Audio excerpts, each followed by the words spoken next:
we're going for a nice medium, Right. which I think we nailed. We did. My only regret was we pulled it at 133. 133.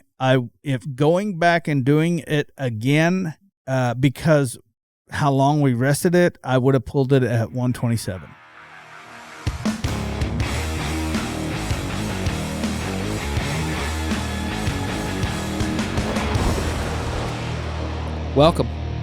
Welcome, Wes. welcome.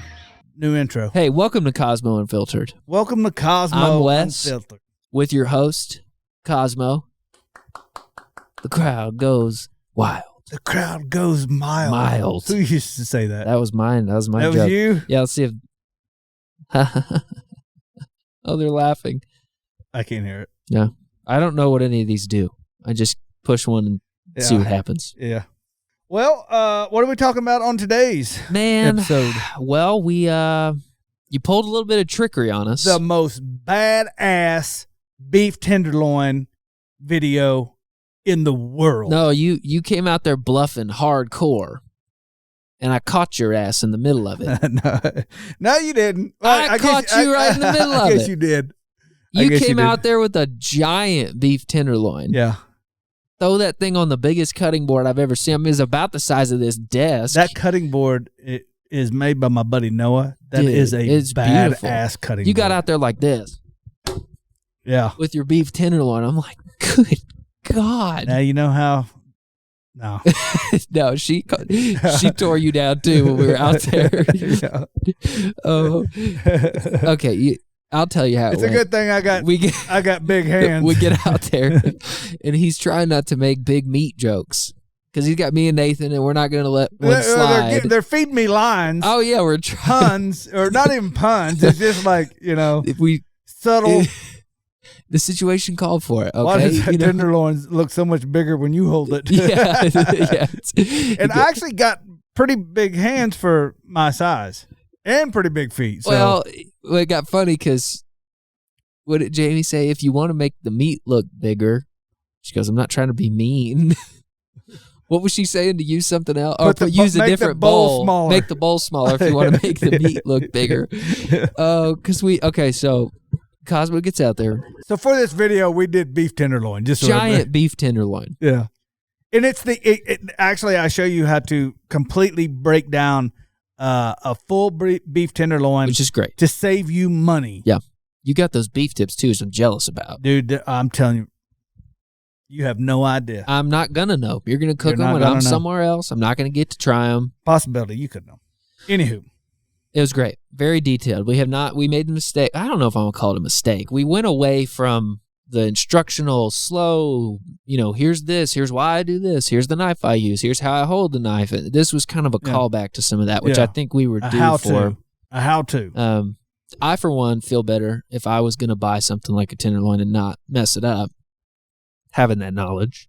Personally. Yeah, a lot of people don't even know that. Sorry, you're trying to make a point, and we keep getting... No, it's anyway. Cosmo gets out there with this giant beef tenderloin. He goes through the trimming. We go through, get all the silver skin off, cut the ends off, make it kind of symmetrical. We're about to tie it, and I start looking. I was like, that has crazy intramuscular fat.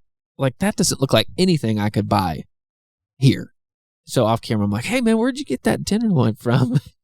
Because he didn't say. I didn't tell anybody. He didn't tell him. He goes, oh. It's from Snake River Farms. It's like casually throwing around. I don't even know what that thing costs. Oh, dude, Anella probably sent it to us for now. She never did. Yeah, she's the best. So shout out to Snake River Farms. Yeah, golly, they've always taken care of us. The only reason I didn't say anything because the comment section would go. Well, hear me. I mean, wild. We are lucky to get great products like that. But here's the deal: we don't ask people for this shit. No, we're not. We don't have any sponsors of anything. Every time we've ever called her, it's like, hey, can you put an order together for us? The only person that has ever remotely sponsored me until you f***ing edit on a video is Traeger. Okay. But they do don't act like you weren't cheering me on. No, I wasn't. I didn't know about it until I got a phone call from Traeger. Stop it. Damn, Wes. The woke Traeger mob was after us. They did give us that new XL. I'm very grateful for that. That thing's That thing's badass. But anyways, I'm like, I take Dark Traeger sponsorship. I have a Traeger. It's great. We all have Traegers, actually. Yeah. You know, and then I love the comments. Real men use stick burners. Yeah, I'm it's like, okay, you can bring your real ass over here and cook in my yard. You couldn't run one of my 12 stick burn. You know, it's like all the coffee and beer you can drink. You just got to run the cooker all day. Yeah, make it happen in the elements. Yeah, they can. No, but anyway, this tenderloin, you get that tenderloin out there. This video, we show how to break it down, and I'm not a big butcher by any stretch of the imagination. We all knew that as soon as we started tying it. But yeah. That is it's so hard. But I do know how to maximize cuts of meat, and especially pocketbook, because I've had to do it, you know, when we were young starting this company, and, you know, I had a house full of kids and all that. So we used to buy, unfortunately, it didn't. Probably wasn't beef tenderloin. Wasn't beef tenderloin. How I found out is I had them given to me. Had a couple given to me. But we would buy prime rib when we could afford it, and then we would cut it into steaks. Yeah, that's it. You save a lot of money that way. Yeah, the same thing. Yeah. But with this, a lot of people don't know that filet comes from beef tenderloin. Yeah. They don't know that. And actually, how I learned it was it's called a cow tender. You know what a cow tender is? That's for the poor people, which I was. And I say poor. I don't mean it that way. And anybody that knows me knows, I think if there's one mother in Oklahoma County that can say that is it was you, yeah. I won't try to take that from you. Or Canadian County for that matter. Yeah, Canadian County. But a cow tender is the tip. It's the small ends of a tenderloin. Oh, okay, yeah. That won't. They're only about that big around, but they won't make a whole steak. So they cut it, and then they slice it down the middle, and then fold it over. So you're taking it, putting a cut right in the middle, and then folding over. Then they tie it with bacon. That's a cow tender, and it's it's really good. It's good, really good, and really cheap. Huh. So if you can go into your butcher and get a cow tender, try that, and then try it to a filet. It's the exact same thing. That's cool. It just has a cut in the middle of it that you can't see. No big deal. But yeah, this is a great way to break down beef tenderloin. Removing the silver skin, that scares a lot of people. Can't eat it though. So for those of you that don't know, we sell knives, and as of right now, they should be on the website. But I've had knives given to me. I bought knives my whole life, and I thought, you know, what are some of the best ones? So we recreated them out of restaurant grade stainless steel, and it took about 9 months. Yeah, they got the good handle too. They got the great handle with the grip. They're cushiony. You know, it's not a hard handle. It's a semi-hard, but the boning knife's got that flex blade. But the deal is I've had companies come to us and say, "Hey, man, we can make knives for you," and that's all you gotta do is say yes. Yeah. It's done. Yeah.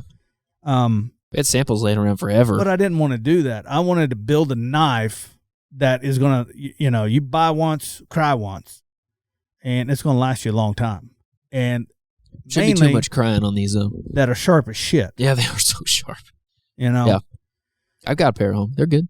Great. They really are, man. I'll tell you right now, I'll put them up against anybody. Yep, they're good.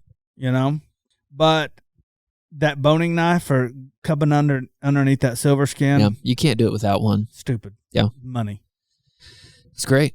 Absolute money. So let's talk about the tie job on it. The tie job. And even in the video, I don't know if it'll make it into the edit, but I know how to do a truss on tenderloins, ribeyes, things like that, chickens or turkeys, and or turkeys.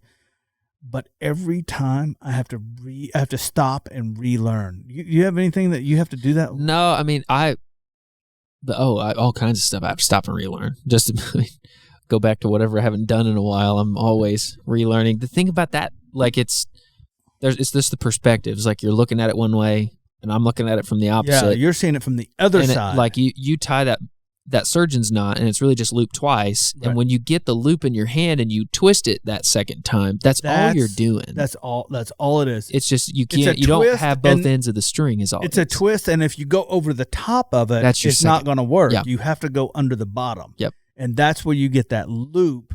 And really it's just there's another way you can do it. You can actually just take the string and go underneath it. Yep. And then come back around and then flip it underneath and pull it. Yeah. But the way I'm doing it, it's faster, I think. But for some reason, man, I'm telling you, when I have to start using my right brain to tell my left hand to do something. No, it's counterintuitive for sure. But we've done every time we tie something, we've always had to stop every time and think, okay, how am I doing? Like when we did the prime rib. Yeah. The same way. That's just bigger. Yeah, and a lot of people tie a noose on the end, and to me, a noose, surgeon's knot. I mean, the thing is just hold it. Yeah. So spend the time to tie it. Yeah. Well, if you're gonna break it down, trim the skin off, tie it. Anyway, there'll be plenty of that in the video where you can go watch if you haven't seen it already. But if you haven't learned how to tie a truss system on a Tenderloin or anything like that, stop and take the time. Go get yourself a rolling pin or something like that. I use Wes Arm. Yeah, Cosmo tied me up off camera. We practiced before we hit record. But it really is a very useful trick. But even like I would sit there and I'd knock out 5 of them, and then the 6th one I go, oh shit, I went the wrong way. Like it's really when you do that loop, if you have to go under the string and then come around. And then once you do that, like this is kind of it's one of those things you have to do it for it to totally make sense. You watch somebody do it 100 times, and until you get how it feels, it's going to be trial and error. Hopefully more trial than error, but it's worth the time. But so what we did is I broke down the Tenderloin, and I use all the tips and excess for I cut them up in like 1-inch cube beef tips. Yeah, phenomenal. Yeah. That's when I really knew that thing was not of this world. Yeah. I saw the fat. Even in the ends, I was like, that thing is... What the fuck? What in the world is going on? One of these is not like the other. Yeah, where'd you get that? But those are great for stir fries, stews, chilies. I think we're going to make chili out of this one. There you go. Seasoning. Walk me through it. Seasoning, cow cover, dirty bird, and prime steak. Prime steak is that, it's just that dust. Yeah, it's fine. I love that. It's something about that charcoal that just cleanses your palate, and the garlic in there that just freaking. It kind of cuts into the saltiness some. I think. I think so too. It's good with the cow cover and dirty bird. They did, they set in the background, and then about 3-4 chews into it, they start coming out. No, it's good. It's really good. We cooked it indirect on the Weber. The Weber was hotter than, I mean, that thermometer is not great. No, their thermometers are junk. I bet we had it at 275, 300, maybe. What do you think? Dude, that some bitch is at 425, I bet. You think it was that hot? I bet it was. No, we probably not it down. 400. It's probably 350, 375. Because we brought it way down. Yeah. Well, I choked off the bottom. Yeah. About 60%, and then when I noticed it was starting to, it was still holding pretty steady, I choked the top vent off 50%. Yeah. And that, I'm telling you, there's one thing you should learn is how to run a Weber. Yeah. Because you can transfer that anywhere. Did you ever watch the video where I did the pulled pork with the extra bark, how I fillet it and roll it out? Yep. I've been doing that for years. Yeah. I still haven't tried that. I saw somebody on TikTok did one and got like 1 million views. And I'm like, that stole that from me. I remember that one. The slow and sear.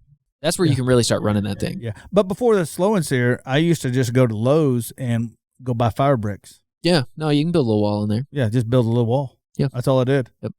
Do brisket. You can do anything in there. But yeah, we did it indirect until it hit 108 degrees. I was in the video, I was going for 106, but eventually I went to 108. And then once it hit that, I pulled it off, let it kind of come down on temp, just let it set out, and left the lid off of the Weber and let the coals get ripping. Yeah, I fanned it. You did. You did fan it. You're a good fanboy. Yeah, well, that's That's why keep me around. Yeah. Just gas you up, get the fire burning Gas hot. you up. But after we got the fire ripping, we seared it, and it probably took about 4 minutes to sear It was a all while. the sides. It really was. It was big though.